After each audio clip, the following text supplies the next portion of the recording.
अयोध्या की पवित्र गलियों में एक शांत कौआ बैठा था, जिसकी आंखों में युगों का गहरा ज्ञान चमक रहा था। यह कोई साधारण पक्षी नहीं, बल्कि साक्षात काकभूषुंड थे। वह राम भक्ति के एक ऐसे जीवित प्रमाण थे, जिन्होंने समय की सीमाओं को लांघ लिया था। बहुत समय पहले वे एक विद्वान ब्राह्मण थे, लेकिन उनका अहंकार ही उनका सबसे बड़ा शत्रु बन गया था। एक दिन मंदिर की शांति में जब उनके गुरु पधारे, तब अहंकार में डूबे उस ब्राह्मण ने उठकर उन्हें प्रणाम तक नहीं किया।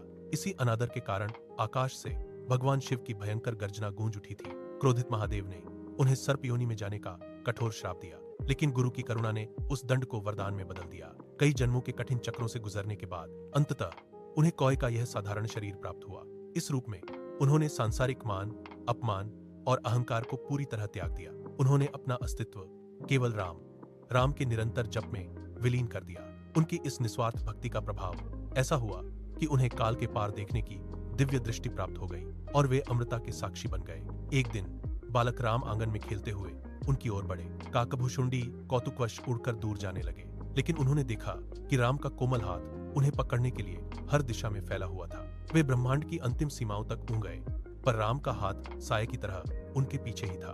अचानक वे बालक राम के मुख के भीतर समा गए। वहां का दृश्य देख उनके प्राण स्तब्ध रह गए। उन्होंने देखा कि राम के भीतर ही अनंत सूर्य धधक रहे थे, हजारों चंद्रमा शीतल प्रकाश फैला रहे थे और विशाल पर्वत तथा समुद्र समाहित थे। उन्होंने स्वयं को अयोध्या की गलियों में भी देखा और उसी पल स्वयं को राम के चरणों में भी पाया। उनका सारा संशय कपूर की तरह उड़ गया और वे समझ गए कि राम केवल राजा दशरथ के पुत्र नहीं, बल्कि स्वयं साक्षात परम ब्रह्म है। वर्षों बाद जब पक्षीराज गरुड़ के मन में राम की मानवीय लीलाओं को लेकर संदेह पैदा हुआ, तब वे समाधान के लिए काकभूषुंडी के पास पहुंचे।